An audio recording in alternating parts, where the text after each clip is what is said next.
Hello and welcome to Crux Investor. We caught up earlier today with Paddy Downey. He's the CEO of Orezone. And we talked to him about the recent fundraise, what their plans for that, timing, margins, all that kind of good stuff you need to run a company. If you want our thoughts on the conversation, topics discussed, and as Paddy, we can get that at cruxinvestor.com/club, where you can also find detailed company reports and analysis. There's experts talking about companies and commodities. You may find that quite interesting. There's summaries of other interviews that we've done to save you some time. There's training courses to help you with your own diligence process.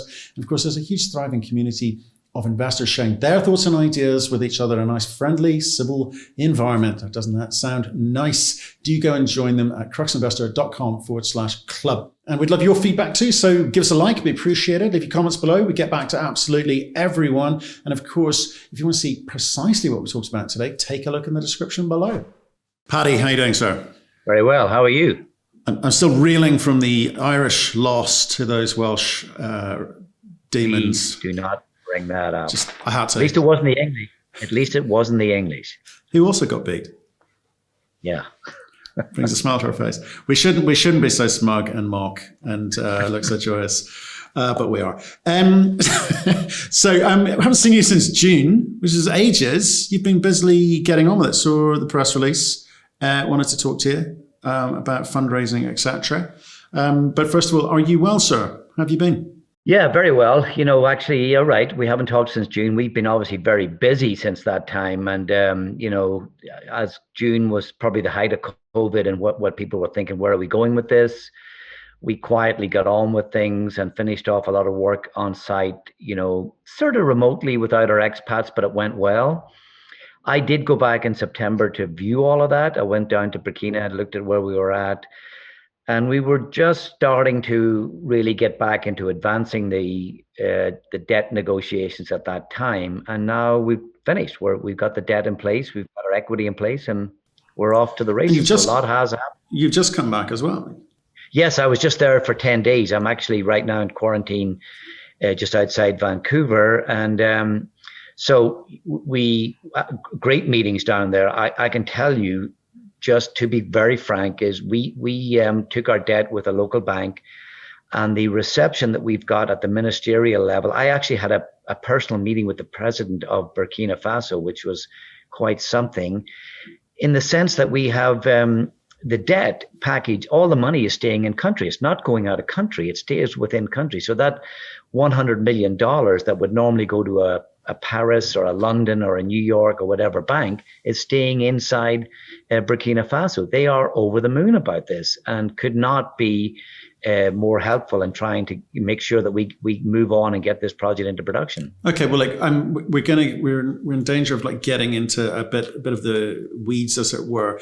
Could you, because we haven't heard the story for a while, could you just remind people who are perhaps new to the story about what it is that you've got? Give us a 1-minute overview, and I'll pick it up from there. Yeah, Bomboré, it's a very simple project. We focus on the oxides at the start. We have a large oxide deposit, quite unique in some ways in that regard.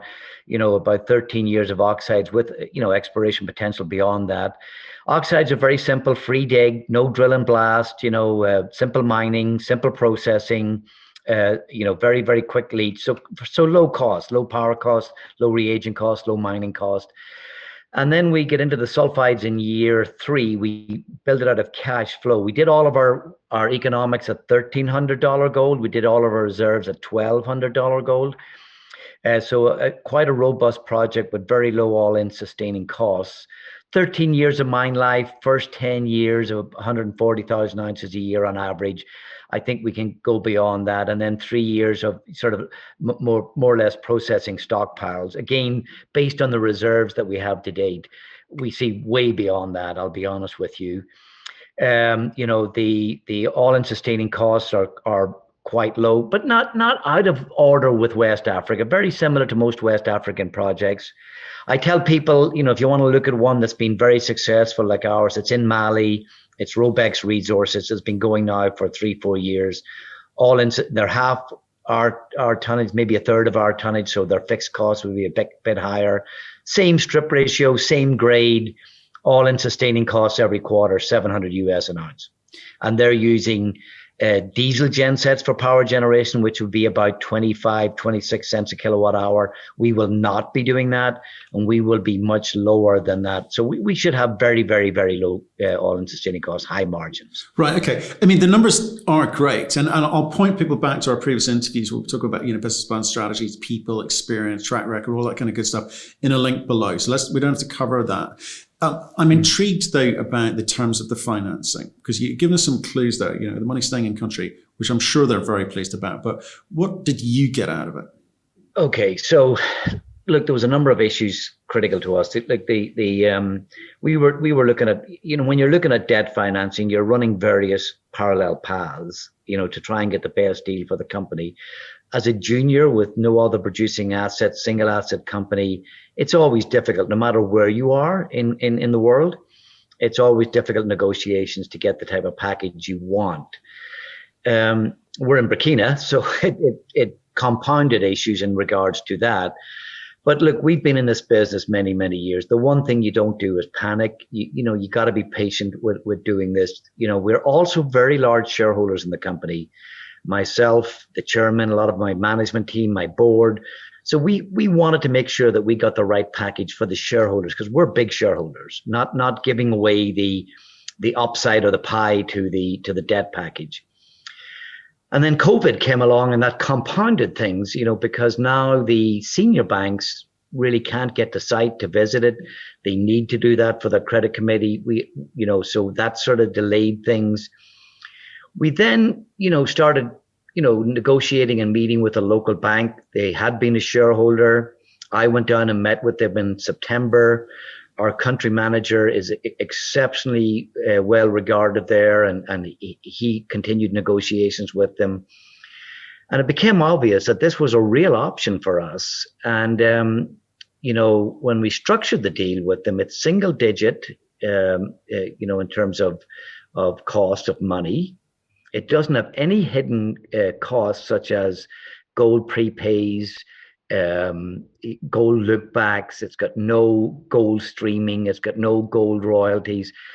Critically, it doesn't have political risk insurance. So for Burkina, that's a big number. If you get a 8.5%, 9% financing package, you better add 2% onto that for cost of money for PRI that other banks want. It's got no cost overrun. So these people, they're sophisticated. They've invested in mining projects in West Africa. They visited our project. They did their own due diligence independently. And so they did not ask for what's called a cost overrun facility that a senior bank would want, which is another 20 million of equity you got to raise before you get your debt. We did not have that. So that's a cheaper cost of money as well. But I think what sealed it for us was, with the senior banks, we were having a club of say, 3 banks that were taking a piece. These guys wanted the full piece themselves as much as they could get, which sort of precluded another bank as a partner, and then the political risk that they didn't want, that the other guys wanted, their terms that the other guys felt wasn't good enough for them. That's where RCF came in, and the two of them got together. They negotiated a deal together. Their intercreditor agreement is very sound. So RCF came in on the other side for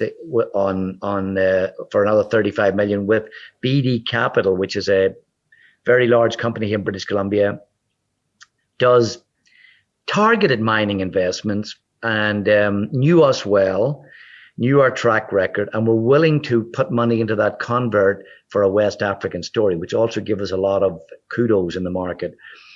So by putting those two together, that really worked. And now the capital from the local bank all stays within country. It does not go out. So that 100 million plus the interest stays locally for local investment. And I can tell you, we were applauded for that by the government. They think this now is a model that other people should be looking at going forward. Well, I was going to say, it begs the question why more mining companies don't do that. Because I've worked in Africa, 25 countries, infrastructure deals left, right, and center. They want you to commit to them. And that's very unusual structure. Yes, it is. Well, look, normally, a project you're looking for 100 to 150, maybe $200 million of debt, just depends. A single bank can very, very rarely lend that. So you have a club of banks, and the international banks rarely get together with a local bank. It's very difficult to put them together.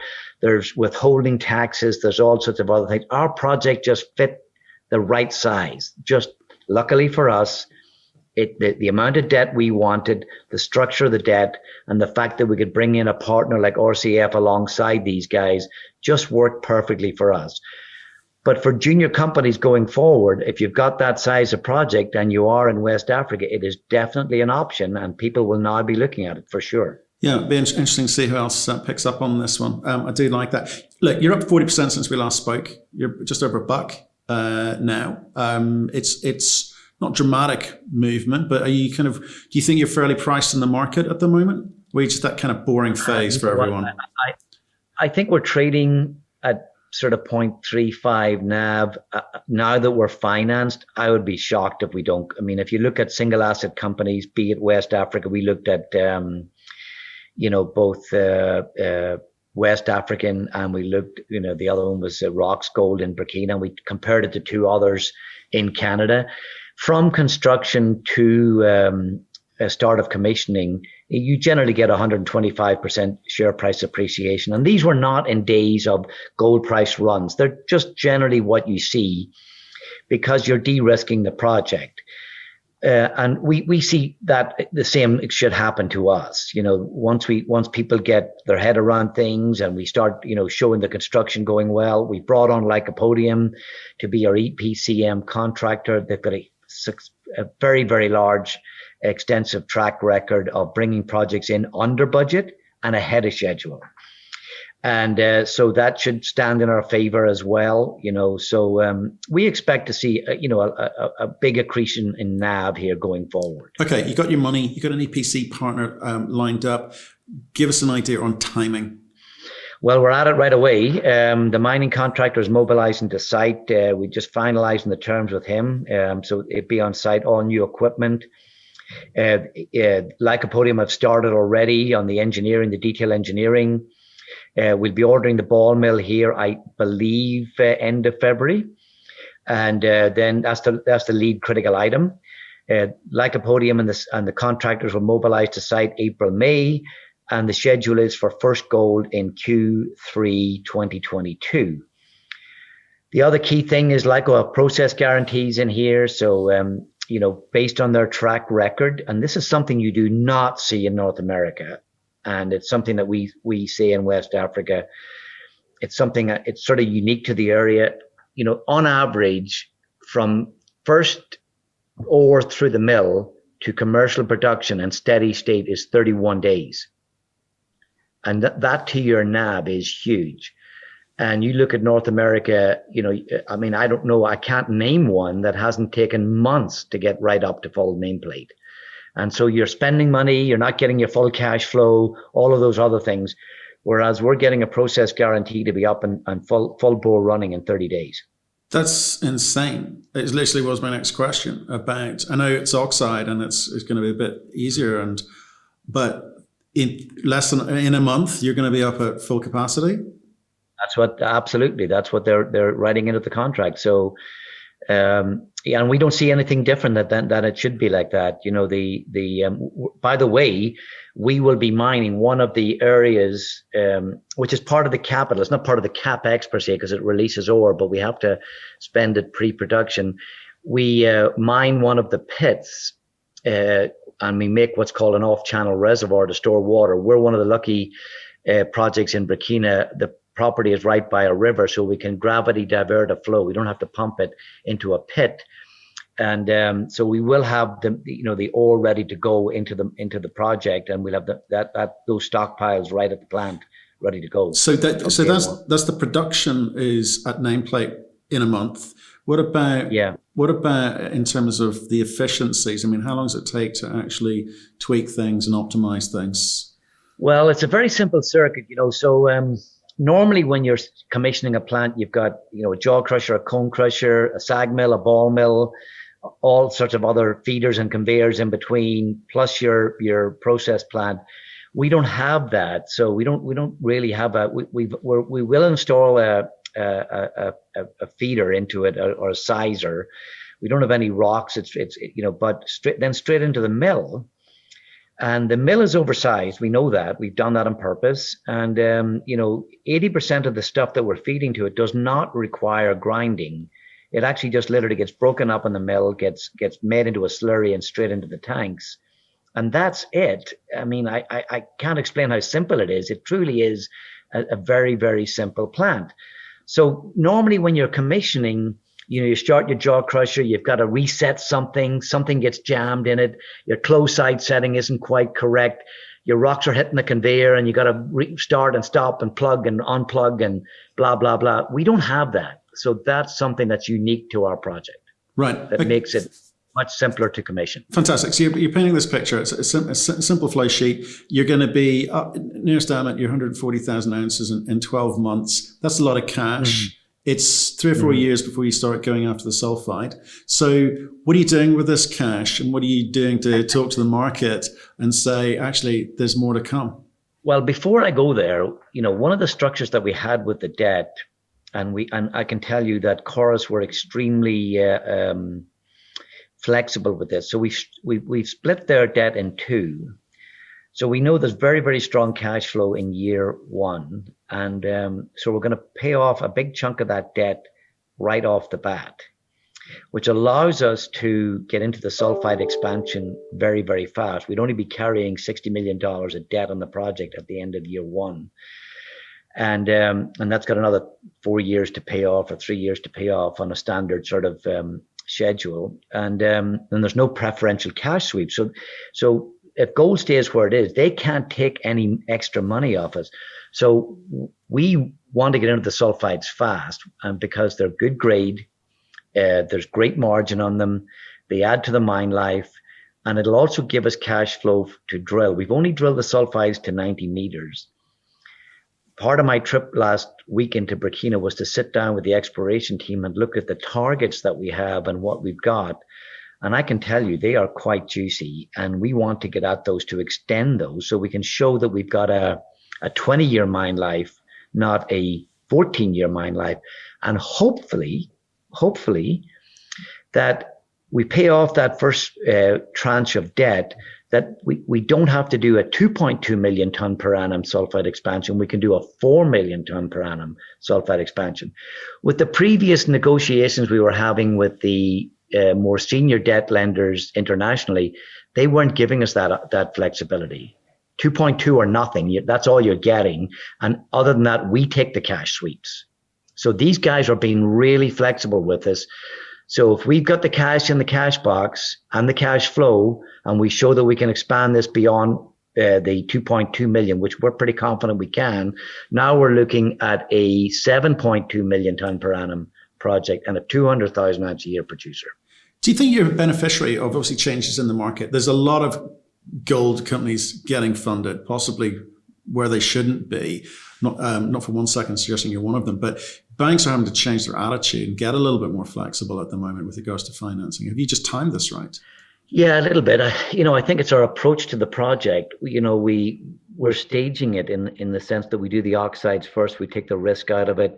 You build the back end of the project. You've got it up and running. And now you add the sulfides, which are completely independent at the front end to the oxides. Corus saw this as well. They loved it. Now, as did the international banks, by the way. So we can continue to run the oxides full bore if need be, even when we're doing maintenance on the sulfides. So we've got this sort of inherent flexibility that's sort of unique to this type of project. And we're building it up in stages. I'm not saying we will build the 4 million tons, and maybe the banks will go, look, we'd like to look at it. But we've definitely got the flexibility to do it. And if we perform well, I'm confident we can do that. And I'll be honest with you, generally, historically, the best projects are built in stages and work in stages. And, it's something that we feel quite strongly about. Okay, not trying to hit it out of the park day one, but because it's a very, very solid project as it stands. So 2 things. One, are your investors going to get anything out of it other than share appreciation? Are you talking about dividends anytime soon? Yeah, we would be, I think, or we would look at, just, doing a normal course issuer bid where we buy back our stock if we didn't see the value in the stock. Remember, we're big shareholders here. Secondly, look, I truly believe, I've been in this business a long time. A single asset company is not a good business model in the mining business, but finding the right partner and building a good mining company is a great way to success.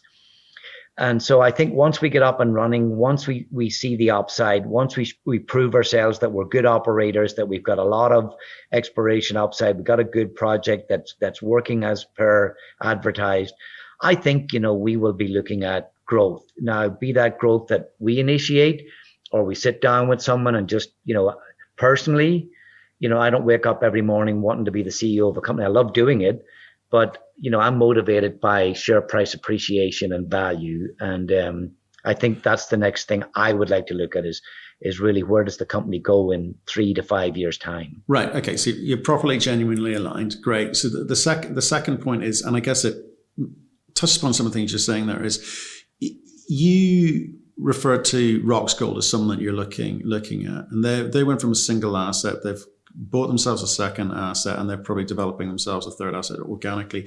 You recognize the need to be more than just a single asset. So where's that coming from? Well, again, you got to be patient with that. The first thing, you don't want to just jump on the first thing that comes past the doorway. That's a recipe for failure unless you're very, very lucky. So I think, the first thing to do is make sure you understand your own asset and how it's going to perform and what it's doing and how it's, it can perform in the future. So know your own value before you step outside the doorway. And then go looking at, potential. You'll always get bankers pitching you ideas, but you better be ahead of them and thinking about it anyway, because it's rarely that they come in with something that you don't know about in any case. So, it's talking to CEOs, it's looking at other options. I mean, what happens in the business is, gold mining companies, bigger ones get impatient with some of their smaller sort of development. Look, that's what happened to Roxgold, really, buying the asset in Cote d'Ivoire. And it took them a long time. People were starting to get a little bit, what's Roxgold going to do? Now, they're back to being a bit of a darling because they were patient in what they did. And, I look at Randgold, how it went. They were patient about how they built. They got great assets. I'm not saying we're going to get that. But understanding how you want to grow, how you want to do it, etc., is really, really important. And picking the right partner as you go to build or picking the right asset as you go to build is, very, very important. Have you got the ability to actually develop your own asset organically, additional asset? Yes. Yeah, absolutely. Where from? Look, with the sulfides, and then there's potential underground as we look back at it. But I think that there's, to be really frank with you, there's 20 years of open pit mining here, and it's a long game here. We can grow that to 200,000 ounces a year if we do it properly, and then we've got great currency then at that point to go out. Remember, we won't have to issue another share. It's all goes to the share price accretion, etc. So then we use that to go out and look for other assets, be it a development asset, be it another producing asset that we go along with. It's really a matter of 2 and 2 has got to make 5, 6, not 4. Okay, so this is a cash machine for you. You'll take your time to work out whether you go buy, how much you develop your own land bank, as it were, and potentially dividends down the line if it makes sense. Yes, and remember, look, we've been developing this for a while. This has been I became CEO in 2017, I guess. It's taken a while to turn it around, realign it, get the right development strategy, get the team on board, get everybody aligned, and then we went through the Burkina issue, the COVID issue. We've been patient in getting where we wanted to get. So it's not as if we're going to lose our patience here overnight. It's not going to happen. We'll develop this company and this asset the right way. Okay, and one last question, which was after you made the announcement on the financing, it looked like there's some selling. Is that just the market, or is there someone talking Well, to that's you? generally the case. Is there was some selling. Maybe some guys thought, I thought there was a takeover happening. I mean, we've seen it with many other single asset companies when they announced their financing. So a bit of that, I think. But a lot of guys who've seen that weakness, I can tell you, are buying it because they see this as they call it an easy double. So you'll get through that. I mean, you don't. I don't lose sleep about. I don't look at my share price every day and go. I know where we're going and know what the value is. I know what's going to happen, and bit by bit we'll keep building up. As you said, we've come up a lot since we last spoke, and I expect the next time we speak we'll be up a lot again because we'll be developing and adding value to the project and the company. And which exchange will you be on? Good question. We'll likely be TSX for sure, and we will look at other options. We are based out of Africa. London has some attractiveness, etc. But I'm not too sure we can do it all during COVID, but certainly we could do the TSX one during COVID. Beautiful. Okay, Paddy, lovely to speak to you as always. Well done. Been a good year for you. Looking forward to seeing how this build out goes. Absolutely. Thanks very much. Really appreciate it.